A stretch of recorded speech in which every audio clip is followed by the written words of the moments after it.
A paz do Senhor Jesus a você que está entrando neste canal de devocional. Se você gostar, convido a inscrever-se no canal Pão Diário. Convido também a curtir e a compartilhar os conteúdos com seus amigos, conhecidos e grupos de WhatsApp e Facebook para que mais pessoas sejam alcançadas com a mensagem do Evangelho.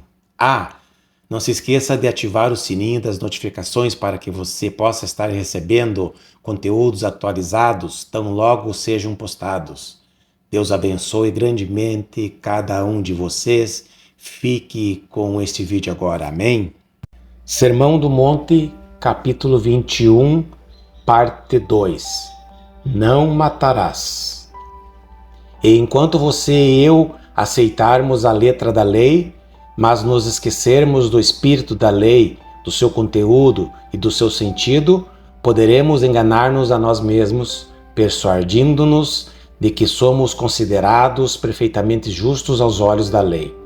Vejamos, portanto, como foi que o nosso Senhor desmascarou essa falácia, demonstrando para nós que enxergar as coisas dessa maneira é entender erroneamente o sentido da santa lei de Deus. Jesus exprimiu o seu ponto de vista e a sua exposição de acordo com 3 claras divisões que passamos a considerar. A primeira dessas divisões é que o que importa não é meramente a letra da lei, mas o seu espírito. A lei diz: não matarás, mas isso não significa apenas não cometerás homicídio. Interpretar essa injunção de maneira tão limitada é meramente definir a lei de tal modo que somos capacitados a imaginar que podemos escapar dela. No entanto, podemos ser culpados da maneira mais grave possível de termos desobedecido a esse mandamento. Nosso Senhor, pois, passou a esclarecer como isso pode ser.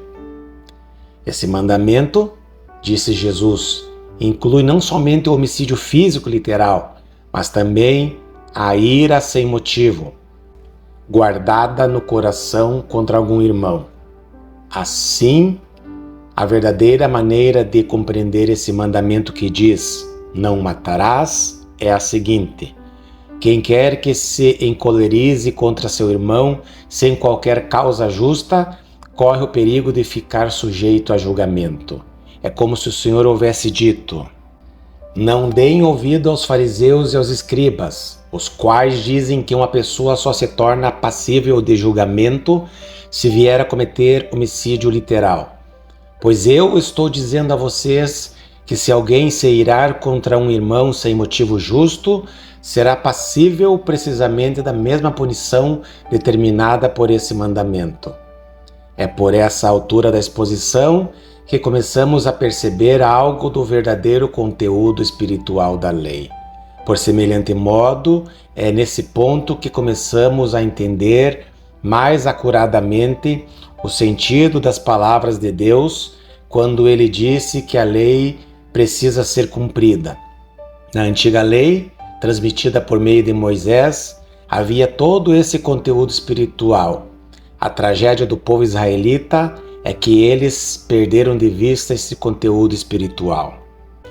Não devemos imaginar, portanto, que, como crentes que somos, estamos inteiramente desvinculados da legislação mosaica.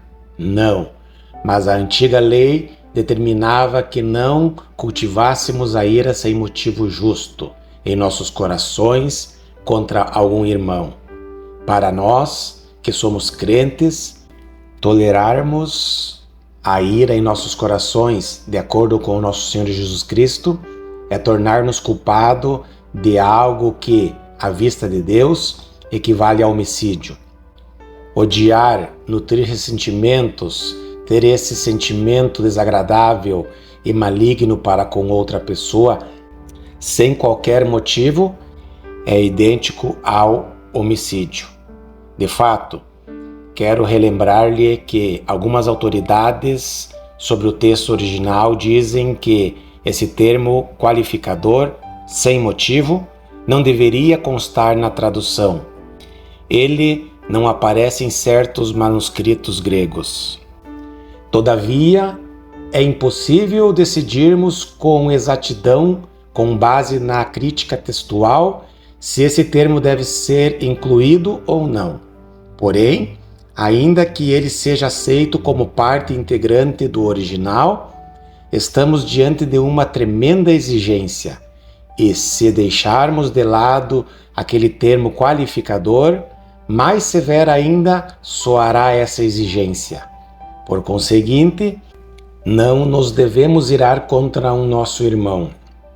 A ira guardada no coração contra qualquer ser humano, mas especialmente contra aqueles que são os domésticos da fé, de conformidade com o nosso Senhor, é algo extremamente repreensível aos olhos de Deus. É homicídio. Mas isso ainda não é tudo. Não somente não deveríamos deixar-nos arrastar por essa ira sem causa, mas também jamais nos deveríamos tornar culpados de expressões que manifestem desprezo. E qualquer que disser a seu irmão, raca, será réu do sinédrio, como está em Mateus capítulo 5, verso 22, versão corrigida. Ora, raca significa sujeito indigno. Tal vocábulo era empregado para indicar desprezo por alguém. E dessa atitude, infelizmente, todos estamos cônscios em nosso coração e espírito.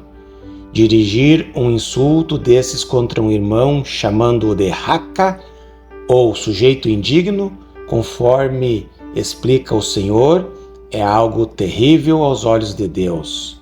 E naturalmente assim é. Com bastante frequência, nosso Senhor frisou exatamente isso. Você já observou algumas das listas de pecados que o Senhor formulou? Consideremos aquela afirmação que diz: porque de dentro do coração dos homens é que procedem os maus desígnios, a prostituição, os furtos e assim por diante, como está em Marcos capítulo 7, versículo 21. Conforme você deve estar notando, somos extremamente parecidos com os fariseus e escribas quanto à maneira de falarmos sobre o assassínio, o furto, o alcoolismo e outros pecados da mesma categoria. Porém, nosso Senhor sempre incluiu os maus desígnios na mesma classe do homicídio e de outros erros como a contenda, a inimizade, o ludibrio e muitas outras coisas, as quais não pensamos serem pecados terríveis e graves. Contudo, como é óbvio, no instante em que começarmos a meditar sobre essas coisas, analisando a posição assumida por Jesus a respeito delas, veremos quão perfeitamente isso ocorre em nossas vidas. O desprezo ao próximo, que é um sentimento de zombaria ou escárnio, é a atitude que acaba impelindo uma pessoa a cometer homicídio. Talvez tenhamos vários motivos para não permitirmos que tal atitude termine expressando-se na forma de homicídio literal. Infelizmente, porém, por muitas e muitas vezes, nos temos assassinado uns aos outros em nossos corações e em nossas mentes. Não é verdade? Temos admitido maus pensamentos contra algumas pessoas, pensamentos equivalentes ao homicídio. No campo do espírito, também surgem dificuldades entre os crentes, impelindo-nos a dizer uns aos outros, raca. Oh, sim!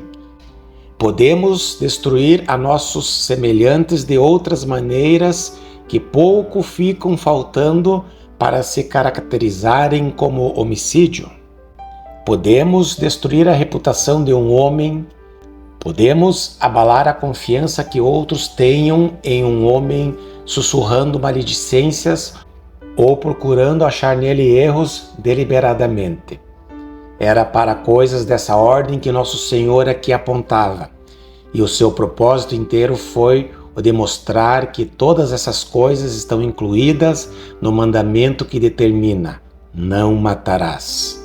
O assassínio não envolve somente a destruição da vida física de outra pessoa, mas também envolve a tentativa da destruição de sua alma e espírito, derrotando aquela outra pessoa de alguma maneira. Nosso Senhor passou daí para o terceiro ponto. E quem lhe chamar tolo estará sujeito ao inferno de fogo.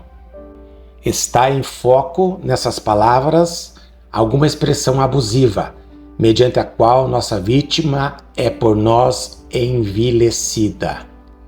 Isso indica a presença de amargura ou ódio no coração, o que se expressa por meio de palavras.